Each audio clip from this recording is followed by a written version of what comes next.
성들아 바다여 많은 섬들아 찬양을 주님께 드리노라. 싸움과 죄악이 가득한 땅에 찬송이 하늘에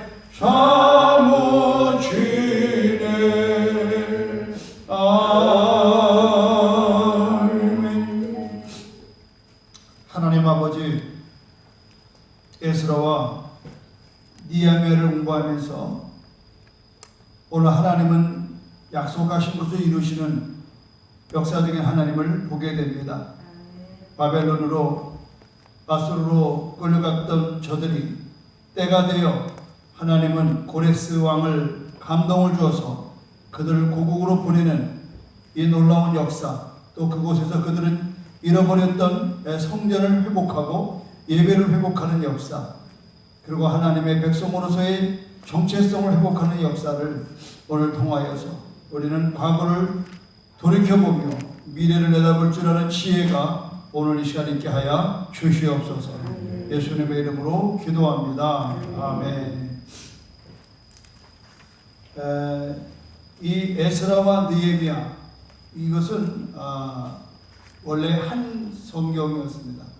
이거를 분리했는데 이것은 아까 말씀드린 대로 포로로 내려갔을 때 이제 그 포로에서 하나님이 약속한 걸로 다시 돌아오는 그런 역사를 썼던 겁니다. 자, 먼저 여러분 에스라 7장 10절이 요절입니다. 에스라의 7장 10절 한번 보십시오.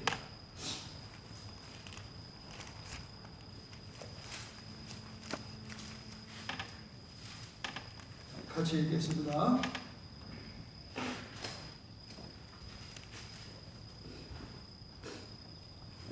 시작. 에스라가 여호와의 율법을 연구하여 준행하며 율례와 규례를 이스라엘에게 가르치기로 결심하였더라. 이것이 이제 에스라가 어떤 사람인가? 하나님의 말씀을 연구하는 사람이구나. 그래서 이 에스라는 하나님 말씀을 연구해서 이스라엘 백성에게 가르치는 것이 이 에스라의 결론입니다. 어떻게 보면 오늘 성서학당에 모여든 여러분들이 우리가 왜 이렇게 모여 있는가, 왜 오늘 이렇게 성경을 연구하는가에 대한 어떤 당연성을 찾는 시간이라고 볼 수 있습니다. 그 다음에 이번에 느헤미야 6장 3절을 보십시오. 느헤미야 6장 3절.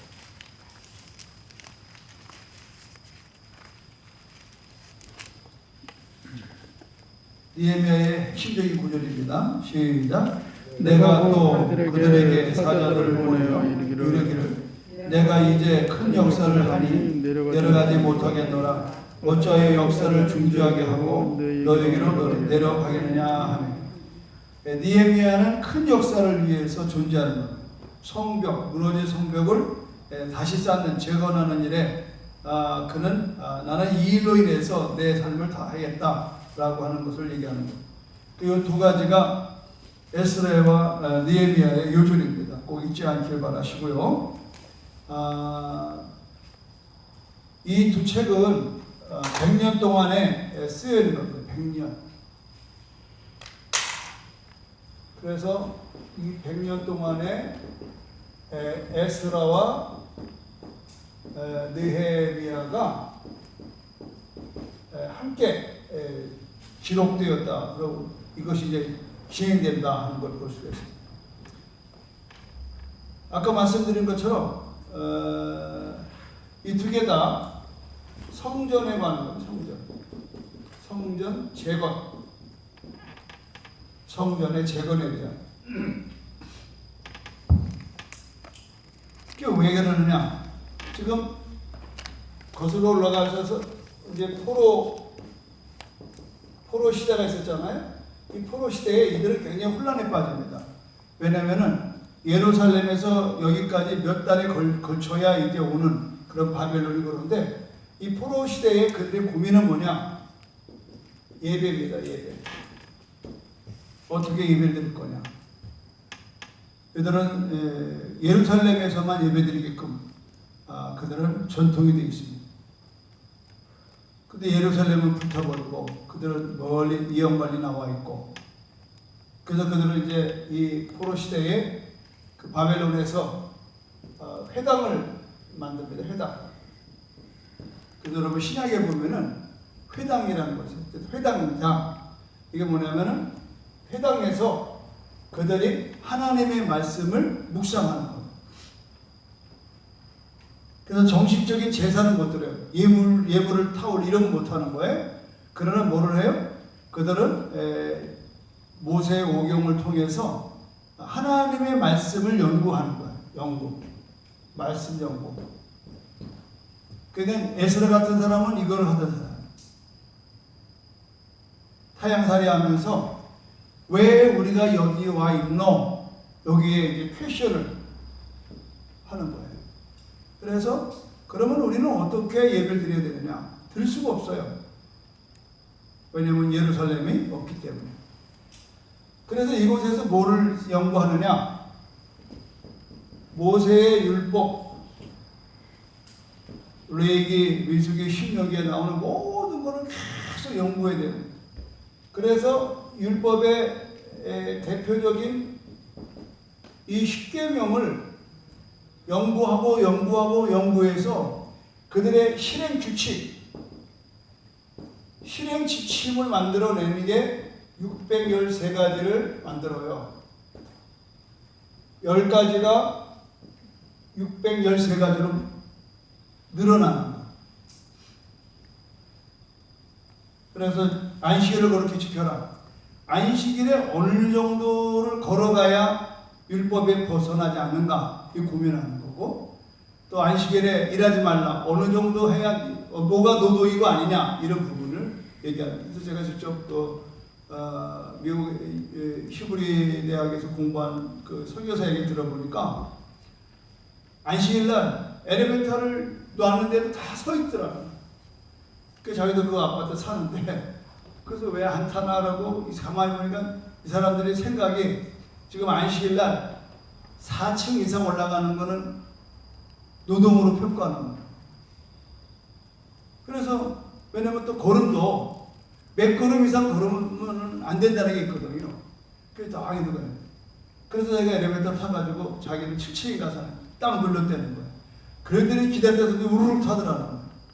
그래서 이상하게 물었다는 거예요. 히브리 사람들이 왜 그러냐? 그러니까 우리는 야훼 하나님 앞에 약속이 있다. 우리는 얼만큼의 노동이 치러지면 안 된다. 안식일을 그렇게 해야 돼. 그러면 나는 내가 눌러도 괜찮냐? 그러니까 너는 하나님 백성이 아니라 상관이 없다. 틀린 말이 아니에요, 여러분. 이거 중요한 얘기입니다. 지금 우리는 우리의 잣대를 세상에다 대면 안 돼요. 그 중에 하나가 뭐냐면 술, 담배다. 내가 술, 담배 안 한다고 술, 담배 사람을 야단치면은 바로 그런 꼴이 나요. 여러분, 냉정하게 말하면 우리는 성도예요. 성도는 뭐예요? 하나님의 백성이에요.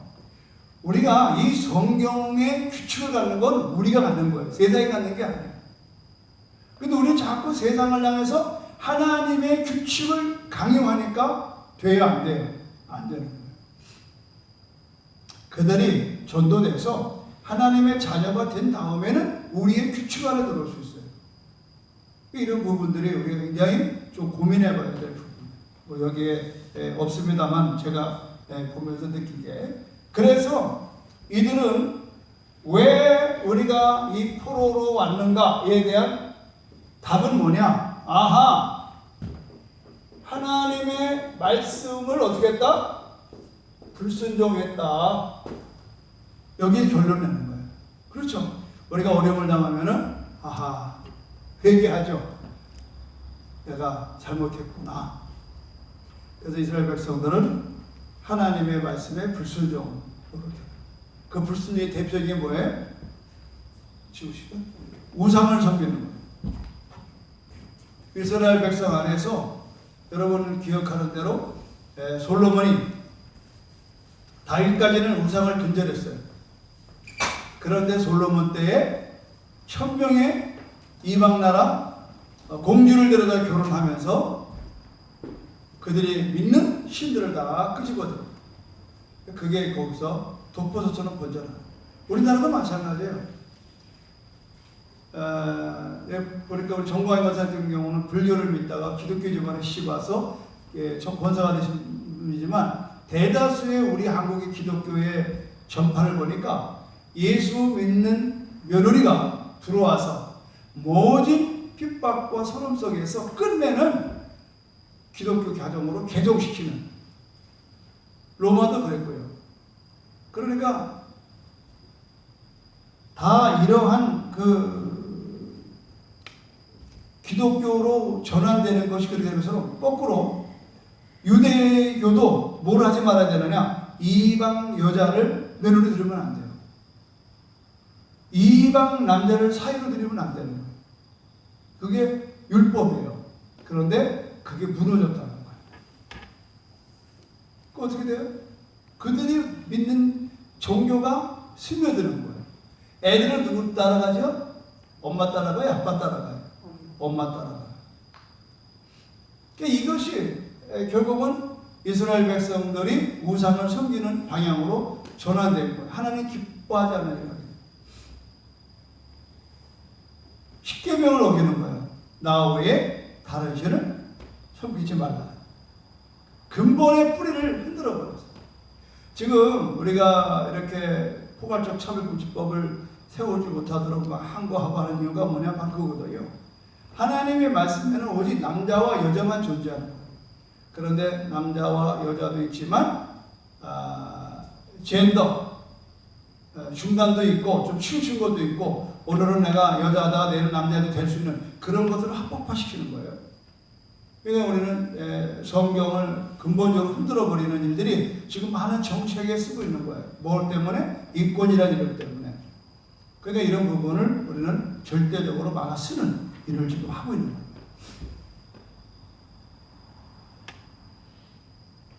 그러니까 이 에스라와 느헤미야는 결국 뭐예요? 한번 성경을 찾아볼까요? 느헤미야 1장 8절 왔다 갔다 합니다. 좀 불편하시더라도 찾아주세요. 느헤미야가 이렇게 말합니다. 기도하잖아요. 한번 8절 읽어봐요. 8절. 자, 7절부터 읽어볼까요? 시작. 주를 향하여 크게 악을 행하여 주께서 주의 종 모세에게 명하신 계명과 율례와 규례를 지키지 아니하였나이다. 그렇죠? 8절 시작. 옛적에 주께서 주의 종 모세에게 명령하여 이르시되 만일 너희가 범죄하면 내가 너희를 여러 나라 가운데 흩을 것이요. 다시 9절. 만일 내게로 돌아와 내 계명을 지켜 행하면 너희 쫓긴 자가 하늘 끝에 있을지라도 내가 거기서부터 그들을 모아 내 이름을 두려고 한 택한 곳에 돌아오게 하리라 하신 말씀을 이제 청하건대 기억하옵소서. 기억해달라는 거예요. 기억.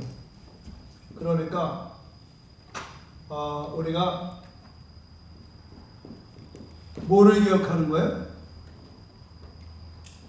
지금 옛적에 주께서 모세에게 뭐예요? 십계명이에요. 모세에게 했던 모든 십계명과 율례를 우리가 받았잖아요.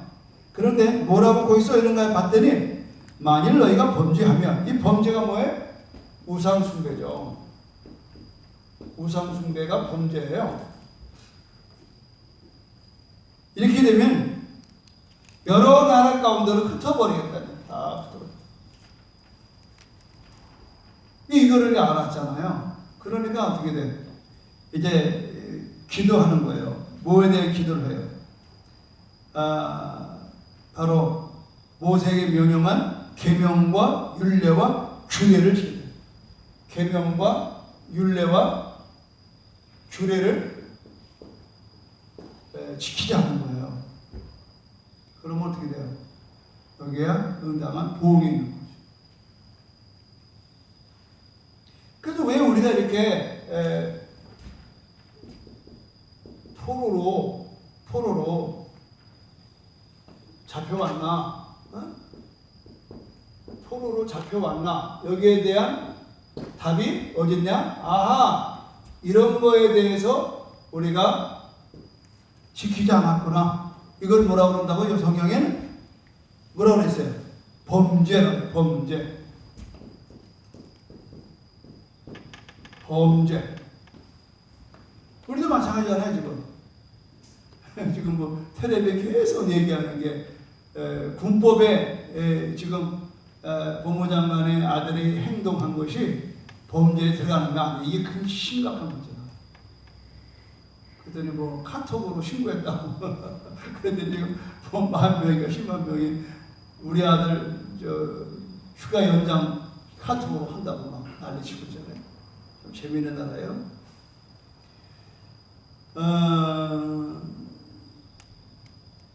결국은 이런 상황 속에서 그러면 다시 돌아갈 수 있는 게 뭘 것 같아요? 갈렙 집사님. 자, 이렇게 다시 돌아갈 수 있는 건 뭘 것 같아요? 아까 답이 나왔는데. 에스라 몇 장이죠? 1장 몇 절에? 9절이죠. 한번 다시 해볼까요? 시작. 만일 내게로 돌아와 뭘 지키면? 내 계명을 지키면, 율례를 지키면, 규례를 지키면 어떻게 한다고 그랬어요? 다시 그들을 모아 내 이름을 두려고 한 곳에 모아들이 뭐해? 다시 어디로 오는 거예요? 예루살렘으로 오는 거예요. 예루살렘. 그죠? 그래서 아까 부른 차서 시온의 영광이 빛나는 아침 뭐라 그랬어요? 매였던 종들이 돌아오네. 포로로 매였던 종들이 돌아오네. 어디로? 예루살렘으로. 할렐루야. 할렐루야. 여러분, 신앙이 복잡하진 않은 거예요. 이제 돌아가는 게 뭘까? 기억하는 거예요. 아하! 하는 거예요. 아하! 이래서 내가 틀렸구나. 이래서 틀렸구나. 기억하는. 그리고 어떻게 한다? 계명과 율례와 규례로 내가 뭐야? 지키면 범죄에서 빠져나오는 건 뭐예요? 회개하고 돌아가면 되는 거예요. 회개라는 건 뭐예요? 돌아가는 거예요. 돌아가라. 그래서 느헤미야, 예레미야 핵심은 뭐예요? 돌아가는 거예요. 결국은 그대로 회개하니까 하나님께서 이방의 왕을 갖다가 세워가지고 그게 누구냐면 바사의 고레스 왕이에요. 바사의 고레스 왕이 이 사람들을 풀어주는 거예요. 기가 막혀요. 자, 이제 에스라로 가볼까요? 이게 이제 느헤미야 1장에서도 나오지만 거기에 하가랴의 아들 느헤미야의 말이라 아닥사스 왕 제 2년 20년 기슬루 월에 내가 수상궁에 있는데 이게 역사적인 이야기거든요. 자, 그럼 한번 여러분이 에스라로 이렇게 넘어가서 자, 보자. 여기 중요한 왕의 이름 나와요. 1장 1절 읽겠습니다. 시작.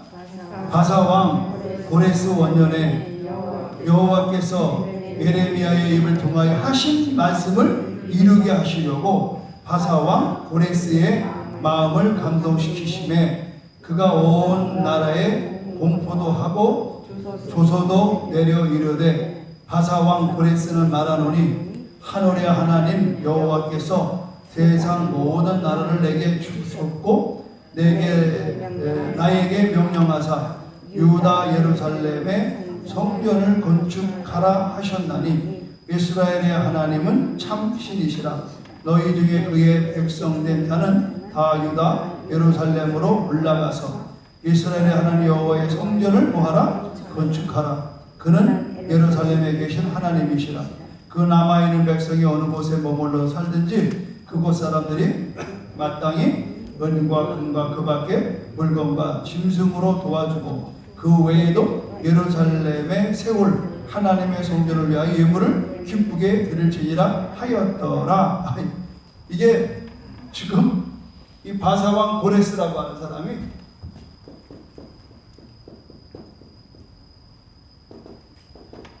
이 사람이 왕 되자마자 뜻 이 기쁜 소식을 전해낸 거야. 아멘. 아멘. 여러분, 이런 축복이 있는 거예요. 돌아가면 이런 축복이 있는 거예요.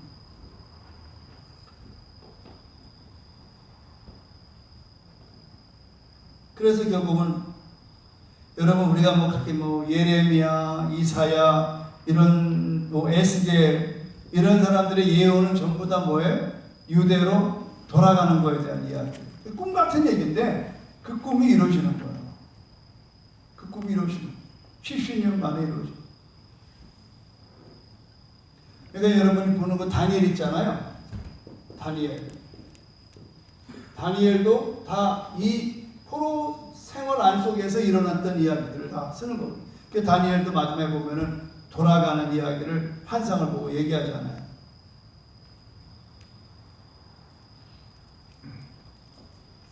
그래서 결국은 하나님은 에스라와 느헤미야를 통하여서 하나님은 하나님의 일을 이루시는 거예요. 그러니까 지금 이 바사왕 고레스가 뭐 1절에 보면은 예레미야의 입을 통하여 하신 말씀은 예레미야의 입을. 자, 한번 보겠어요. 예레미야 29장 10절입니다. 이게 예레미야 29장 10절.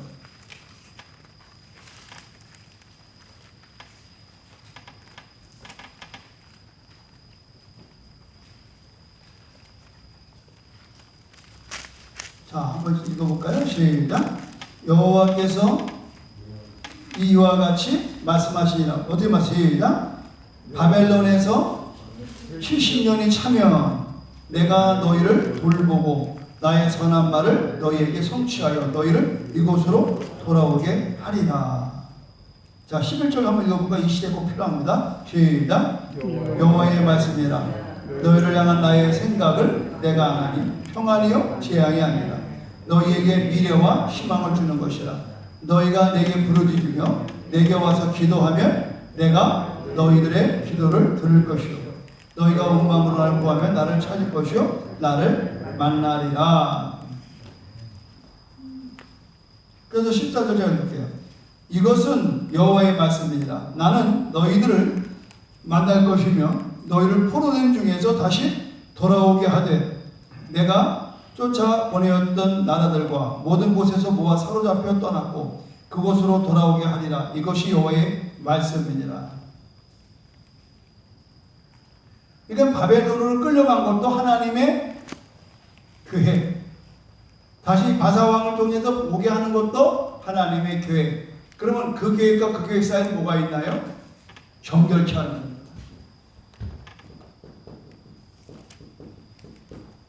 죄를 씻기는 나의 죄를 씻기는 예수의 피밖에 없네. 이거를 이루게 하시려고 하나님은 뭐를 통하여? 포로 생활을 통하여 우리를 범죄 가운데 회개해가지고 돌아오게 합니다. 그래서 하나님의 계획은 우리를 책망이 아니에요. 그 책망을 통하여 우리를 깨닫게 하는 거예요. 뭘로 깨닫게 하는 거예요? 하나님의 백성으로 세우기 위함. 믿음의 아멘 하시고 지워주시고요. 그래서 에스라는 과거를 돌이켜보고 미래를 내다보게 하는 거예요. 그러니까 과거에 우리가 왜 역사가 중요하냐? 지금 이스라엘은 두 번의 포로를 했죠. 첫 번째 포로 시대는 어때요? 애굽이란 말이에요. 애굽. 이때 누구를 통해서 나왔죠? 모세를 통해서. 모세. 두 번째 포로 시대. 이거는 애굽이에요. 애굽. 이번에는 뭐예요? 바벨론. 이 바벨론 시대의 포로는 누굴 통해서?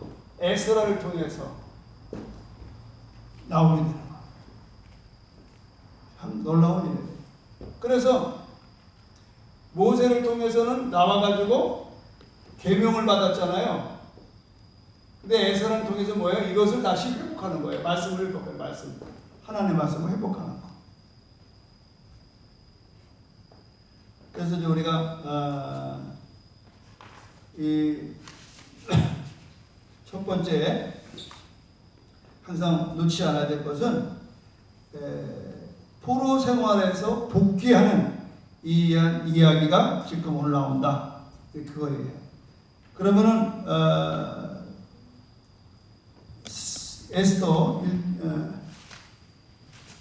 에스라 1장 다시 한번 보겠습니다.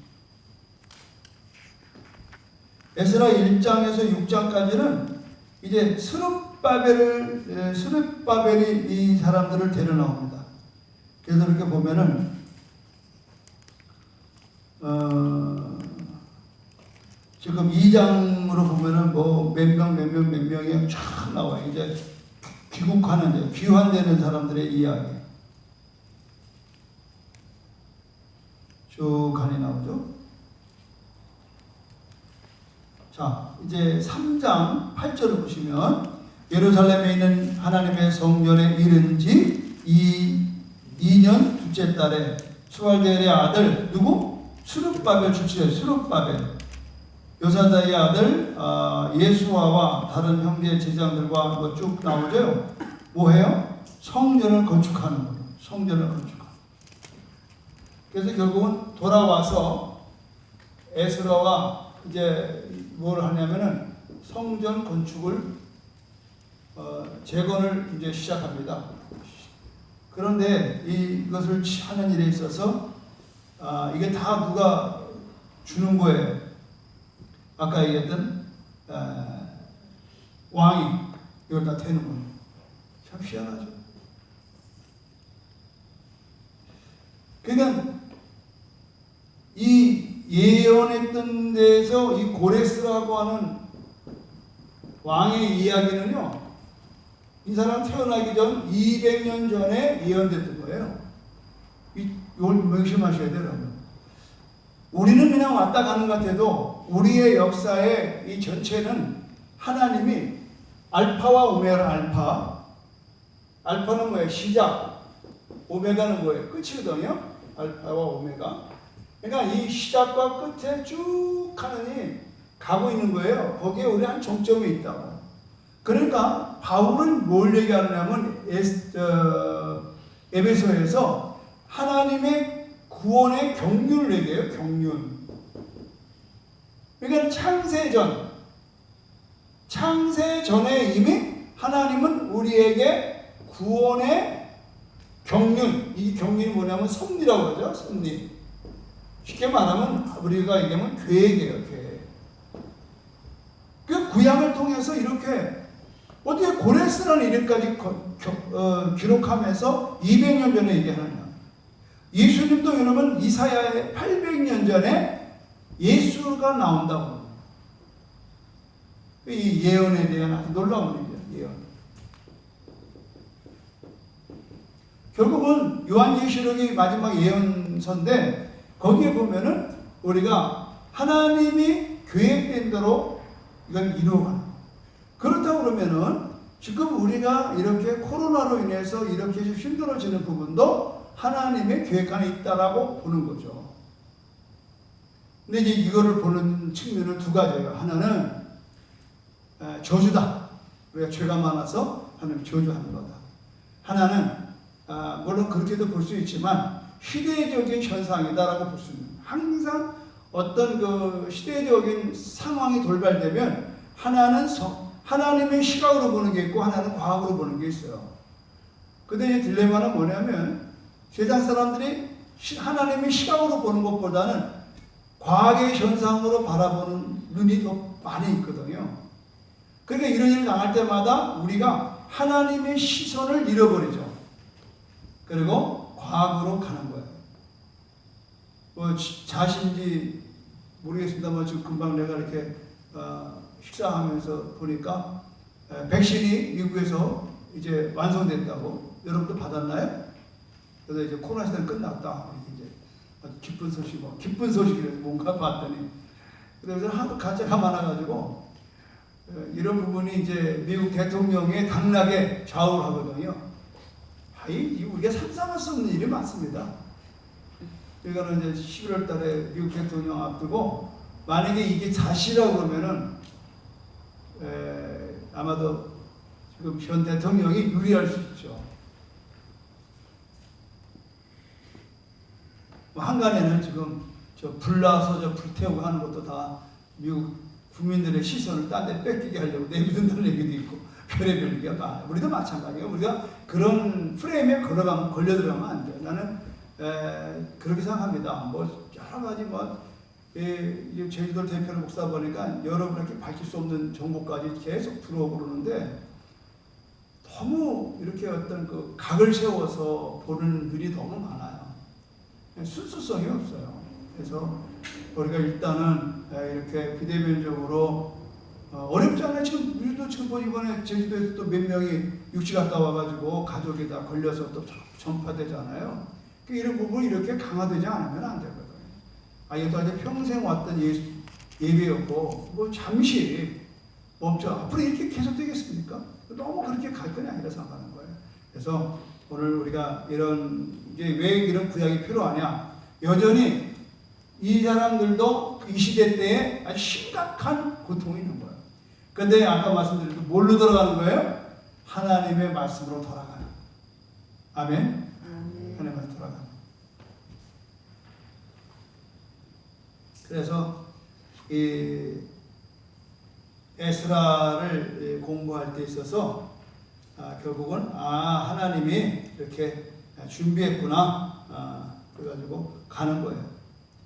근데 바벨론에서 예루살렘까지 오는 게요 굉장한 거리입니다. 700마일이면 얼마큼 되는 거? 1마일이 얼마예요? 800km. 1800km. 아니, 1마일이? 하여튼 엄청난 거죠? 700마일 정도면. 길도 없고, 막 사막이야. 그 사람이요. 고향을 가면은 고생인 줄 몰라요. 끌려갈 때는 진짜 눈물로 가지만 가시밭에 헤치면서 광야로 갈 때 그때 맨 처음에 1차 귀환이 이렇게 많지는 않거든요. 불과 이제 얼마 안 되는 그 사람들이 올라가는 거예요. 그러나 여전히 아직도 많은 사람들은 이제 흩어져 있었죠. 결국은 이러한 역사 가운데 돌아가는 일에 고레스 왕은 누구에게 이거를 맡겼느냐? 에스라에게 맡겼다는 거예요. 이게 귀한 거예요. 그러니까 아무리 난세라도요, 하나님은 한 사람을 준비해요. 그럼 에스라 뭐 하는 사람이에요? 제사장이에요, 제사장.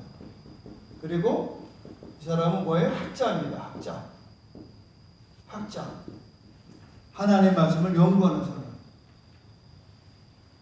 그러니까 결국은 말씀으로 돌아가는 거예요. 그러니까 이 학자가 되니까 뭐예요? 결국은 가서 제일 먼저 한 게 뭐예요? 성전을 세우는 거예요. 그러니까 성전을 왜 세울까요? 결국은 예배가 회복돼요. 예배가 회복돼요.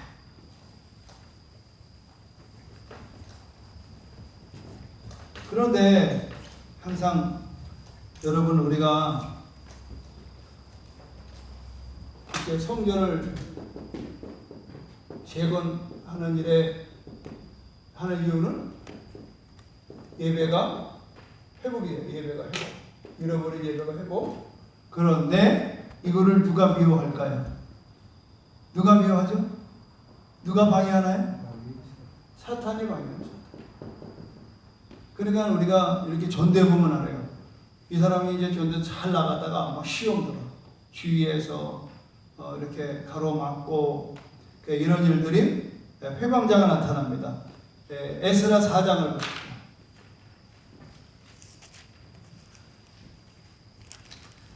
사로잡혀 1절 사로잡혔던 자들의 자손이 이스라엘의 하나님 여호와의 성전을 건축한다 함을 유다와 베냐민의 대적이 듣고 대적 사탄이 있단 말이죠.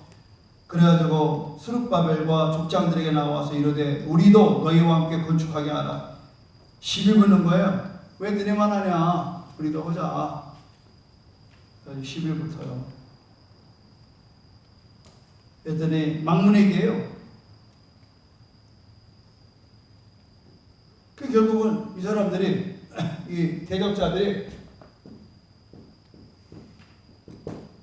왕에게 뭐라고 편지를 쓰는가 하면 지금 당신이 보내준 이 사람들이 이거 이제 이 예루살렘이 성전이 완공되면 옛날 자고로 하여튼 늘 저항하는 백성이다.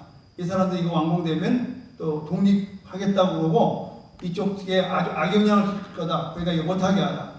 투서를 보냈는데 투서가 못 켜요. 그래서 한동안 성전을 중지합니다. 우리 신앙생활이 똑같아요. 이렇게 방해꾼들이 있다 이 말이에요. 여러분 신앙의 삶에 격심한 반대가 있어요. 그러나 이것을 어떻게 이겨요? 이제 쭉 읽어보면은 결국은 다시 시작해요. 5장에 와서 보면 다시 이제 이 부분으로 해가지고 6장에 이제 회복이 돼요. 결국은 6장 13절 보시면 성전이 봉헌됩니다.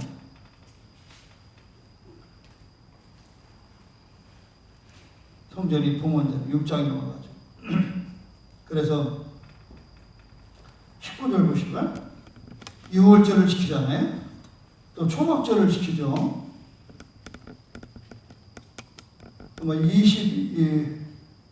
21절 보고 시작. 사로잡혔다가 돌아온 이스라엘 자손과 자기 땅에 사는 이방 사람들이 더러운 것으로부터 스스로 뭐했다?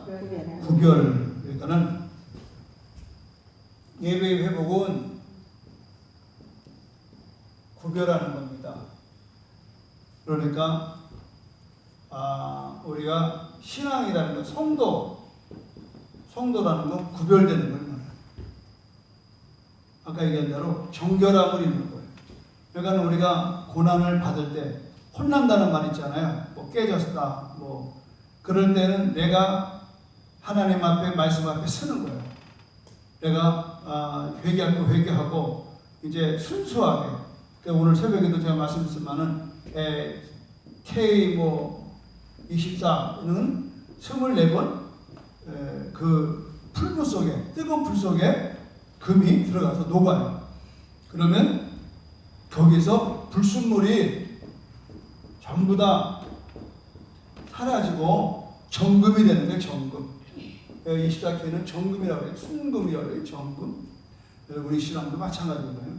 우리가 고난은 유익이 되는 게 뭐냐면 우리가 이렇게 구별된다는 거예요. 구별된다. 그래서 지금 성경은 그렇게 되는 거예요. 다 정결함에 다 정결함. 그 다음부터 22절 즐거움으로 이래 동안 무교절을 지켰으니 이는 여호와께서 그들을 즐겁게 하시고 그들의 마음을 즐겁게 하고 또 아스로 왕의 마음을 그들에게로 돌려 이스라엘의 하나님이신 하나님의 성전 건축하는 손을 힘있게 하도록 하십니다. 건축하는 손을 힘있게. 누가? 하나님. 아멘. 우리 마음이 즐거우면요 내가 즐거움을 찾아서가 아니에요. 내가 하나님 앞에 구별되게 예배가 회복되면은 그 즐거움이 충만할 줄로 믿습니다. 제가 몇 달 동안에 새벽 예배가 강화되고 여러분이 많이 나오고 또 유튜브로 이제 또 보시고 내가 이렇게 보니까 오늘도 내가 식당에서 성도님들 잠깐 같이 모여서 식사하는 모습이 얼마나 행복해하는지. 제가 가만 옛날에 뭐 여기서 뭐 제자훈련하고 막 피곤 그렇게 안 해도 그냥 성도들이 각자 소그룹에서 이렇게 뭐 교회에서 모이면 법에 어긋나지만 식당에서 모이는 거 아무 말도 안 하더라고요. 근데 오늘 갈비마다 저녁을 먹었는데 무슨 얘기를 들었냐면 오신 손님이 교인들이 와서 밥을 먹는 거 보고 우리 싸주세요 집에 가서 먹기로 나가더라고요. 너무 자기가 충격을 받았다고. 어떻게 해야 될지 몰라요. 이건 뭐냐면 지금 사람들이 머릿속에 지금 교회 그러면은 마치 코로나의 무슨 원산지, 발생지로 생각하는 거예요. 이게 세뇌가 돼요. 그러게 너무 기분 나빠할 거 없어요. 우리가 그만큼 이런 어떤 물론 정부의 프레임도 있겠지만 그렇게 매이지 말고 자꾸 피해시가지 말고 우리가 좀 쉬워. 그 식당에 가서는 그냥 각자 기도하고 그렇게 해야지. 거기서 뭐 자 기도하겠습니다. 목사님 기도하겠습니다. 그렇게 안 했으면 좋겠어요. 근데 요새 육지선사님 요새 안 온 게 얼마나 다행인지 몰라. 나도 진짜 그래서 그분이 왜 숙소에서 식사를 하는 게요. 우리가 저 선교팀인데 안 됩니다. 뭐 그렇게 되면 지금 상황이 뭘 두려워서가 아니라 이런 부분을 저는 좀 말씀드리고 싶은 거예요. 결국은 하나님 앞에 나가면 결국 구별되게 그러니까 하나님은 아까 얘기했던 즐거움을 더하신다는 거예요. 그리고 이렇게 성전 건축하는 데 있어서 하나님의 손이 돕는다네. 하나님의 손. 하나님의 손. 지금 우리 김정미 집사님다가 이제 공장을 하나 이렇게 새로 치려고 준비 중인데 제가 이렇게 들어보니까 순전하게 돼. 순전하게. 뭐 땅 구입부부터. 이게 뭐 이게 모든 거요. 하나님의 손이 도와야 돼요. 아멘입니까? 하나님의 손이 도와야 돼요. 그 다음에 이제 7장으로 넘어가시면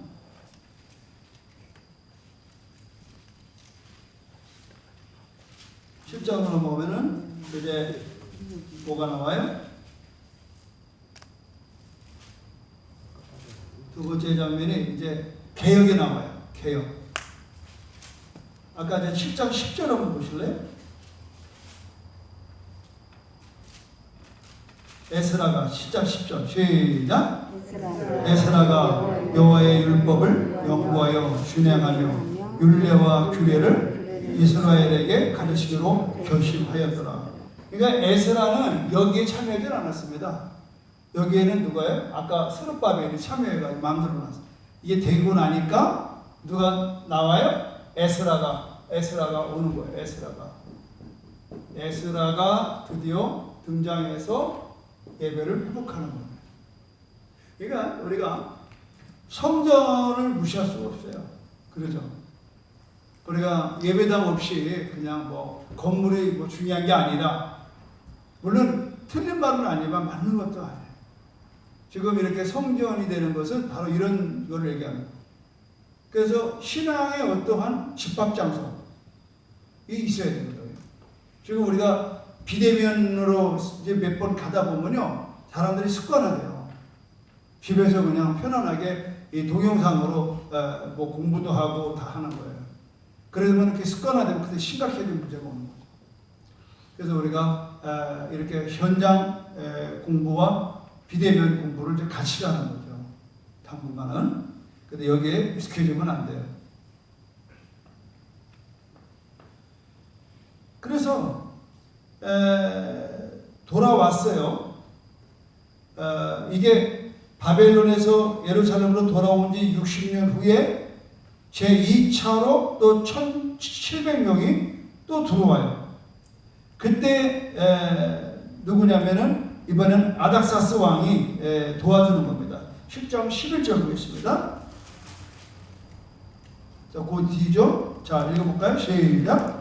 여호와의 계명의 말씀과 이스라엘에게 주신 율례학자요 학자 겸 제사장인 에스라에게 아닥사스다 왕이 내린 조서의 초본은 아래와 같으니라. 한번 읽어볼까요? 이제 왕이 이렇게 이제 이걸 전체 내보냈어요. 시작. 모든 왕 아닥사스는 하늘의 하나님의 율법의 완전한 학자 겸 제사장 에스라에게 조서를 내리노니 우리나라에 있는 이스라엘 백성과 그들 제사장들과 레위 사람들 중에 예루살렘으로 올라갈 뜻이 있는 자는 누구든지 너와 함께 같이었다. 너는 내 손에 있는 내 하나님 율법을 따라 유다와 예루살렘의 형편을 살피기 위해 왕과 7 자문관의 보냄을 받았으니 왕과 자문관들이 예루살렘에 거하는 이스라엘 하나님 나라 성식으로 드리는 은금을 가져가고 물질까지 공급해 주는 거예요. 그래서 재물까지 다 공급을 해주네. 그리고 20절 보세요. 이 외에도 내 하나님 성전에 쓸 것이 있어서 내게 드리고자 하거든 무엇인지 궁중 창고에서 내다가 드릴지라. 할렐루야. 그래서 신나게 이제 시작이 됩니다.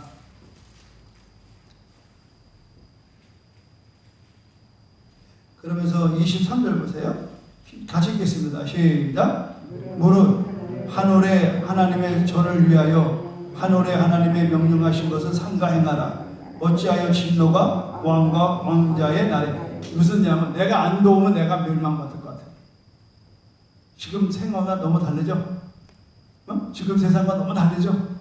여러분, 이런 자존감 있기를 주를 축원합니다, 여러분. 그래서 이게 지금 어디까지야? 26절 보십시오. 기가 막힌 것까지 써놨어요. 무릇 내 하나님의 명령과 왕의 명령을 준행하지 아니하는 자는 속히 그 죄를 정하여 혹 죽이거나 귀양 보내거나 가산을 몰수하거나 옥에 가둘지니라. 누구에게? 왕의 그 고난을 누구에게? 에스라에게 동일하게 여러분 줬다는 것. 우리는 왕같은 제사장이 믿으면 아멘하십시오. 여러분, 하나님과 동일한 권세가 우리에게 있잖아요. 우리는 만물을 다스리는 권세가 있단 말이에요. 근데 우리는 자꾸 세상을 싸우려고 하면 안 돼요. 세상은요, 우리 발 아래 있는 겁니다. 그래서 세상을 내가 관리해야 될 내 재산이에요. 이건 놓치면 안 된다는 말이에요. 그래서 27절에 보면은 우리 조상들의 하나님 여호와를 송축할지로다. 그가 왕의 마음을 어떻게 해요? 왕의 마음에 예루살렘 성전을 아름답게 할 뜻을 주시고. 아하, 하나님이 왕의 마음에게 마음을 하도록 주신 겁니다. 아멘. 지금 여러분, 우리가 지금 정권이 교회를 타겟으로 하고 이거 하나님 허락하지 않으면 안 돼요. 프레임에 걸든 어쨌든 하나님이 허락합니다. 왜? 이제는 우리는 참된 교회와 거짓된 교회가 이제 갈라질 때가 왔어. 이 말은 교회라는 예배당이 아니라 내가 참된 신앙이냐 거짓된 신앙이냐가 쓸데가 없는. 우리 하나님 앞에 여러분 이것을 볼 줄 알아야 돼요. 자, 또 28절 여러분 읽어볼까요? 시작. 또 나로 왕과 그의 보좌관들 앞과 왕의 권세에 있는 모든 방백들의 앞에서 은혜를 얻게 하셨도다. 내 하나님 여호와의 손이 춤추세요. 내 하나님 여호와의 손이 내 위에 있으므로 내가 힘으로도 이스라엘 중에 우두머리들을 모아 나와 함께 올라가게 하였다.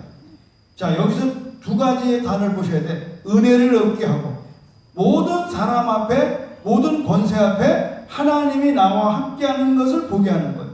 하나님의 손이 내 위에 있는 거예요. 내가 힘으로 하는 거예요. 그래서 여러분 제가 아까 얘기했잖아요. 하나님의 손이 중요한 거예요. 하나님의 손 너무너무 중요해요. 내 위에 하나님 손이 있어요. 교집사님 내 위에 하나님 손이 있어요. 이게 우선이지. 내가 어떤 방편으로 사업을 하고 용서야 벌어놓고 망하는 거예요. 벌어놓고는 원래 순간에 망해요. 아까도 식사하면서 어느 집사님 그런 얘기 했어요. 왜 그게 길어집니까? 좀 빨리 하시죠 하나님이. 아니요. 우리는 어떻게 해요? 바로 우리가 구별되는 데까지 가려고. 내가 깨어짐이 있어야 돼.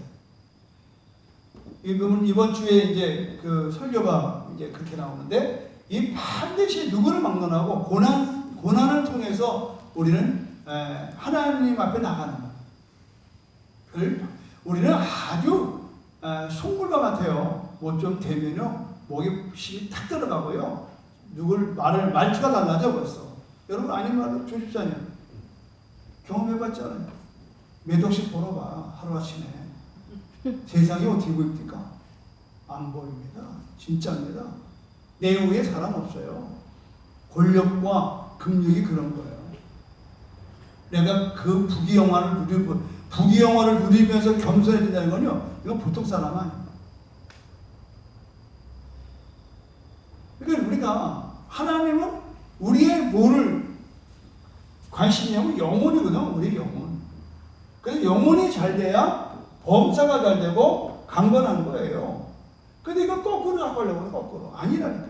이게 잘 돼. 이게 잘 되는 뭐야? 말씀으로 살아야 되는 거야. 할렐루야. 사람이 떡으로만 살거든 하나님 입에서 나오는 모든 말씀들. 오늘 이거를 좀 동영상 보는 사람이 정말 깨달았다 그러면은 비록 여기 못 올지라도 여러분이 시간을 정해서 한적한 곳에서 여러분이 이 동영상을 계속 봐서 창세기부터 요한계시록까지 여러분 1년 동안에 이 공부를 꼭 하셔야 돼요. 예전에 뭐 전도 훈련한다고 막 받아 쓰고 그게 문제가 아니에요. 믿음은 들음에서 나오는 거예요. 받아 써서 나오는 게 아니에요. 교육생이 많이 해봤잖아요. 숙제도 하고. 그것도 다 젊을 때 하는 거예요. 지금 이 시간에 받아 쓰라고 해봤어요. 그냥 들으면 되는 거예요. 왜? 들을 때 믿음이 생기는 거예요. 할렐루야. 믿음은 들으면서 들으면 그리스도의 말씀이다. 하나님의 말씀이에요.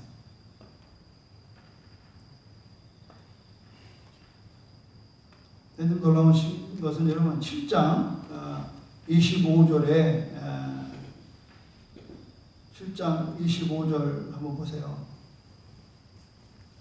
에스라여 너는 내 손에 있는 내 하나님의 지혜를 따라 내 하나님의 율법을 아는 자를 법관과 재판관을 삼아 강 건너편 모든 백성을 재판하게 하고 그 중 알지 못하는 자는 너희가 가르치라. 할렐루야. 우리 이름 바꿉시다. 성수학당 에스라 학당으로 바꿔.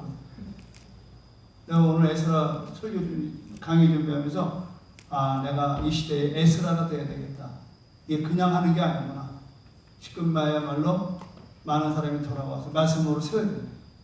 그래서 우리가 이 에스라라는 이름을 좀 많이 써야 되겠다 생각합니다.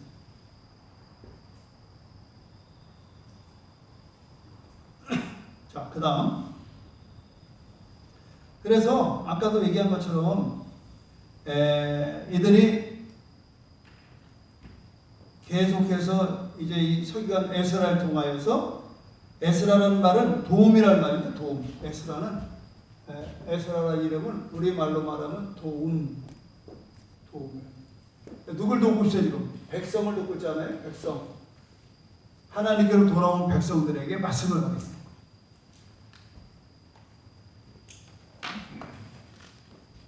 근데 놀라운 사실은 에스라는 아까 7장 10절을 보세요. 주세요.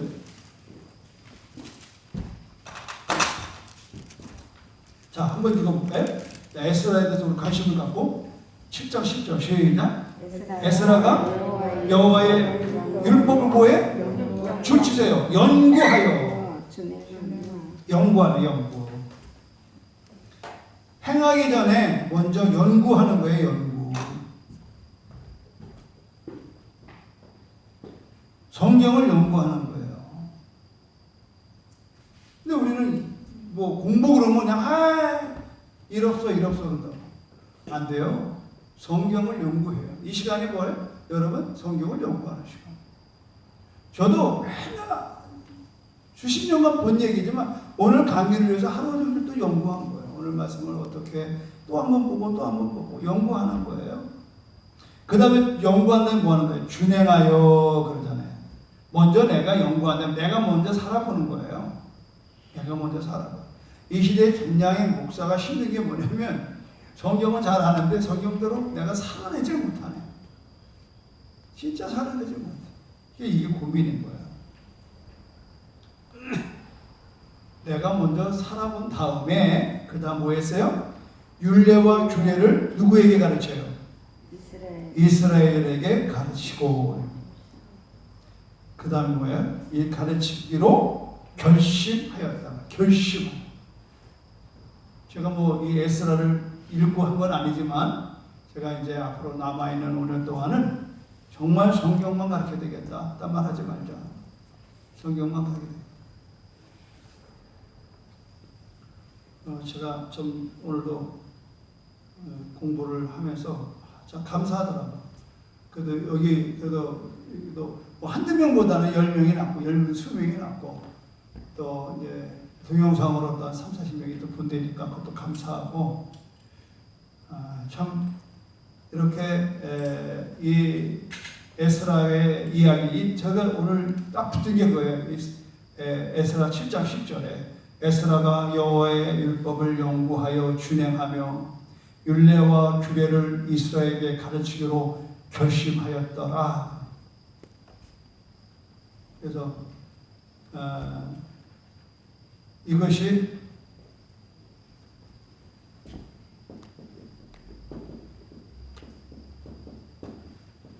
위대한 부흥을 가져오는, 우리 길을 찾았어요. 우리는 나가 전도하는 게 부흥이라고 그랬잖아요. 아닙니다.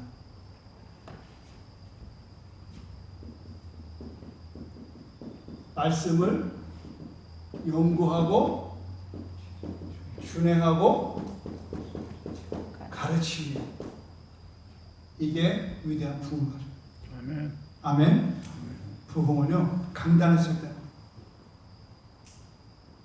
강단해서 살아있는 하나님 말씀이 선포됩니다.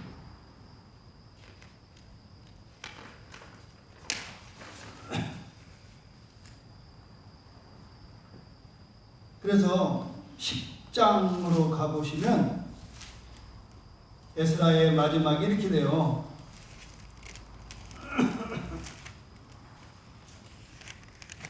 한번 9절 좀 보자. 9절. 이 일 후에가 다 이제 이렇게 됐는데, 방백들이 내게 나와 이르되 이스라엘 백성과 제장들과 레위 사람들이 이 땅 백성들에게 떠나지 아니하고 가나안 사람들과 헷 사람들과 브리스 사람들과 여부스 사람들과 암몬 사람들과 모아 사람들과 애굽 사람들과 아모리 사람들을 위해 주치세요. 가증한 일을 행하여. 그 가증한 일이 뭐냐? 2절 열을 읽어볼까요? 시작. 그들의 딸을 맞이하여 아내와 며느리로 삼아 거룩한 자손이 그 지방 사람들과 서로 섞이게 하는데, 방백들과 고관들이 이 죄에 더욱 으뜸이 되었더라 하는지라.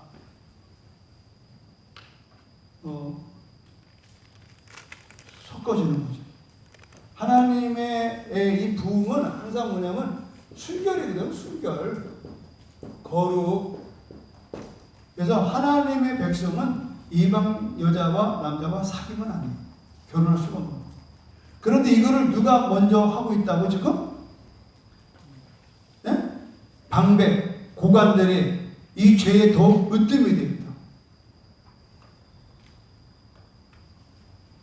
그런데 이 말을 듣자마자 3절, 내가 이 일을 듣고 속옷과 겉옷을 찢고 머리털과 수염을 뜯으며 기가 막혀 앉으니, 이에 이스라엘의 하나님 여호와의 말씀으로 말미암아 떠는 자가 사로잡혔던 이 사람들의 죄 때문에 다 내게로 모여오더라. 내가 저녁 제사 드릴 때까지 기가 막혀 앉았더니 저녁 제사를 드릴 때에 내가 근심 중에 일어나서 속옷과 겉옷을 찢은 채 무릎을 꿇고 나의 하나님 여호와를 향하여 손을 들고, 자 이제 읽어볼까요 여러분? 이제 기도문입니다. 시작. 말하기를 나의 하나님이여, 내가 부끄럽고 낮이 뜨거워서 감히 나의 하나님을 향하여 얼굴을 들지 못하고, 이는 우리 죄악이 많아 정수리에 넘치고 우리 허물이 커서 하늘에 미침이니이다. 우리 조상들의 때부터 오늘까지 우리의 죄가 심하매 우리의 죄악으로 말미암아 우리와 우리 왕들과 우리 제사장들을 여러 나라 왕들의 손에 넘기사 칼에 죽으며 사로잡히며 누락질당하며 얼굴을 부끄럽게 하심이 오늘과 같으니이다. 이제 우리 하나님 여호와께서 우리에게 잠시 동안 은혜를 베푸사 얼마를 남겨두어 피하게 하신 우리를 그 거룩한 처소에 박힌 목과 같게 하시고, 우리 하나님이 우리 눈을 밝히사 우리가 종로로 타는 중에서 조금 소생하게 하셨나이다. 우리가 비록 노예가 되었사오나 우리 하나님이 우리를 그 종살이하는 중에 버려두지 아니하시고 바사왕들 앞에서 우리가 불쌍히 여김을 받고 조생하여 우리 하나님의 성전을 세우게 하시며 그 무너진 것을 수리하게 하시며 유다와 예루살렘에서 우리에게 울타리를 주셨나이다. 우리 하나님이여, 이렇게 하신 후에도 우리가 주의 계명을 저버렸으니 이제 무슨 말씀을 하오리까? 그러죠?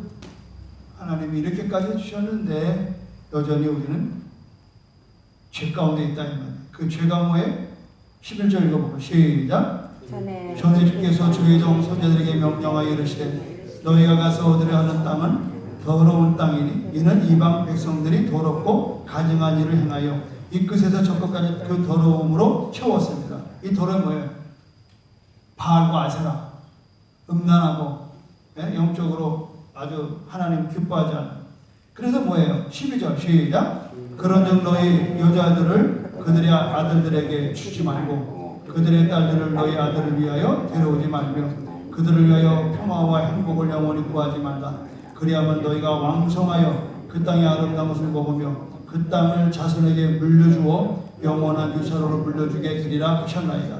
우리의 악한 행실과 큰 죄로 말미암아 이 모든 일을 당하였사오나 우리 하나님이 우리 죄악보다 형벌을 가볍게 하시고 이만큼 백성을 넘겨주셨사오니 우리가 어찌 다시 주의 계명을 거역하고 이 가증한 백성들과 통혼하오리까. 그리하면 주께서 어찌 우리를 멸하시고 남아 피할 자가 없도록 진노하지 아니하시나이까.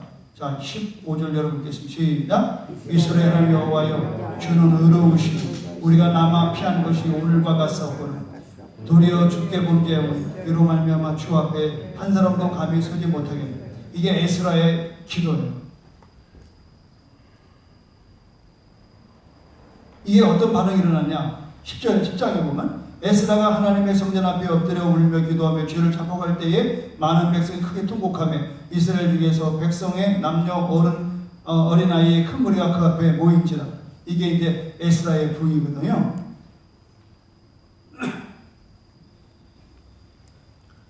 그래서 2절에 보면 엘렘 자손 중 여아렐의 아들 스가냐가 에스라에게 이르되 같이 읽겠습니다. 시작. 우리가 우리 하나님께 범죄하여 이 땅 이방 여자를 맞이하여 아내로 삼았으나 이스라엘에게 아직도 소망이 있나니. 무슨 소망이 있느냐? 시작. 곧 내 주의 교훈을 따르며 우리 하나님의 명령을 떨쳐 준행하는 자의 가르침을 따라 이 모든 아내와 그들의 소생을 다 보내기로 우리가 하나님과 언약을 세우고 율법대로 해야 할 것이니이다. 아멘. 그러니 어떡하라고? 4절 시작. 이는 당신이 주장한 일이니 일어나소서 우리가 도우리니 힘써 행하소서 하니라. 오늘의 이야기의 결론이 뭐예요? 결국은 에스라의 기도가 백성들을 움직였다는 거예요. 우리는 외부적인 환경으로 이제 돌아왔고 이제 성전이 됐고 예배가 회복이 됐는데 그러나 여전히 이 가르침 가운데에 실천하지 않은 부분이 뭐냐면 통혼이에요. 통혼. 지금 이 시대도 마찬가지예요. 외로를 드리거나 사유를 드릴 때 1순위가 뭐예요? 딸이 가진 그대에게 묻습니다. 1순위가 뭐예요? 신앙입니까? 학벌입니까? 재물입니까? 인물입니까? 지금은 신앙. 지금은 신앙인데 과거는 아니었죠. 박수 치는 거 이럴 때. 여러분, 이런 가치관의 변화가 바로 신앙의 능력입니다. 이번에 우리 주영국 집사 아들이 조건이가 약혼을 했어요. 지지난 토요일 날 자매가 사랑의 교회의 안수 집사님 딸이더라고요. 이 딸이 10살 때에 불교의 아주 막강한 세력을 행사하는 할머니를 전도했더라. 어떻게 전도했냐고 들어보니까 할머니가 나한테 아들 떠나기 전까지 한 4-5번 들었나 봐. 우리 손녀가요 나한테 와서 하루는 할머니는 언제 구원받을 거예요? 그러더라고요. 충격이었다. 이 10살짜리가 자기에게 구원을 얘기한다는 거예요. 그래서 즉시로 아들과 며느리가 3년을 그렇게 끈질기게 전도해도 안 따라왔던 교회를 손녀를 따라갔다는 거예요. 그 시대에 조건이는 여기서 10살 때에 철회예배 때 와가지고 참 지금 진짜 솔직히 내가 아쉬운 거는요. 지금 우리 부모들이 열정이 없어요. 조건이가 10살 때만 하더라도 14년, 15년 전에도 애들이 다 와 철회같이 했어요. 그래가지고 와가지고 올라와서 바로 이 자리에서 무릎 꿇고 나도 목사님처럼 목사 되겠습니다. 안수해 주세요. 근데 그 10살 같은 시대에 그때의 그 자매는 할머니를 구원했고 그 믿음으로 서로 믿음 안에 만나서 믿음으로 서로의 만남을 갖고 결혼을 약속하고 이제 군대 가기 전에 약혼을 하게 된 거예요. 참 기뻤어요. 만약에 조건이가 이쁜 배우를 데리고 와서 약혼하겠다고 그러는데 믿음이 없다. 이거 어떡하냐. 기용 주사는 어떻게 하겠어? 죽여 살려. 왜냐하면 조건이가 노란머리인가 뭐 빨간머리 물들이는 것 때문에 심각하게 아버지하고 격투란 걸 막 봤어요. 대화로. 죽여 살려. 그래서 빨간 물들이고 노란 물들이고 하고 얘 신앙은 아무 상관 없으니까 내비두라고 그랬어요. 그런데 결혼은 안 그래요. 나부터도 우리 물론 이제 바울도 피할 길을 줬더라고. 누가 아니야 안 믿는 사람 데려다가 전도하는 것도 전도다. 말은 쉽지만 내가 살아본 결론 그렇다고 내가 뭐 안 믿는 여자 살고 살았다는 건 아니고 굉장히 어렵습니다. 정말 어렵습니다. 우리가 오늘 이 마지막 마무리를 하면서 결국은 에스라의 마무리가 이것 때문에 걸린 거예요. 이것 때문에. 우리는 에스라가 속옷과 겉옷을 찢고 머리털과 수염을 뜯어가 기가 막혀. 이게 누가 하는 짓이야? 방백과 고관들이 이 죄에 더 으뜸이 있다는 말에 기가 막힌 거야. 그래서 처절하게 하나님 앞에 몸부림치는 거를 백성들이 보고 결론이 뭐라고 그랬다고요? 그렇게 하지 마라. 이제 우리가 당신의 말을 다 따를 테니까 그만 일어나시라고. 우리가 돕겠다고. 힘써 돕겠다고. 이 시대에 나는 에스라가 있어야 된다. 무너지는 성경을 막아서는 에스라가 있어요. 세상에다 그렇게 돌아간다고 하더라도 우리는 아니라고 할 수 있는 에스라가 저와 여러분에게를 주님 이름으로 축원합니다. 기도하겠습니다. 하나님의 약속은 이어져서 하나님께서 반드시 유다 백성들이 70년 후에 바벨론으로부터 끌어내시다는 약속이 이루어졌습니다. 하나님은 바사왕 고레스의 마음을 감동을 주셨습니다. 그리고 그들은 돌아와서 복귀했고 그들은 성전을 세워서 예배가 시작됐습니다. 그러나 여전히 그들은 통혼에서 벗어나지 못했습니다. 에스라가 울며 앞에 기도할 때에 백성들은 일어나서 울지 마소서. 우리가 당신이 주장하는 일을 우리 행하겠습니다. 그리고 그들은 이방 여자들을 돌려보내고 이방 사이를 돌려보내고 하나님의 백성으로 거룩함 앞에 섰습니다. 오늘 이 시대가 포스트 모더니즘으로 절대적인 신앙은 사라지고 상대적인 신앙으로 엄습해오고 성경의 권위가 무시되어지고 오늘 여러분 우리의 정말 믿음이 흔들어지는 이때에 오늘 하나님 에스라를 통하여 우리가 말씀으로 돌아가고 말씀을 세우고 말씀 안에서의 자유와 신앙의 구속감을 회복하고 나가는 우리가 될 수 있도록 주님 이 시대에 에스라가 모여드는 교회 되도록 축복해 주시옵소서. 예수님의 이름으로 기도합니다. 아멘. 오늘 아주 에스라 잘 끝나고 다음 주에 느헤미야를 또 좀 더 은혜롭게 한번 해보도록 하겠습니다. 자, 감사합니다. 네, 수고했습니다.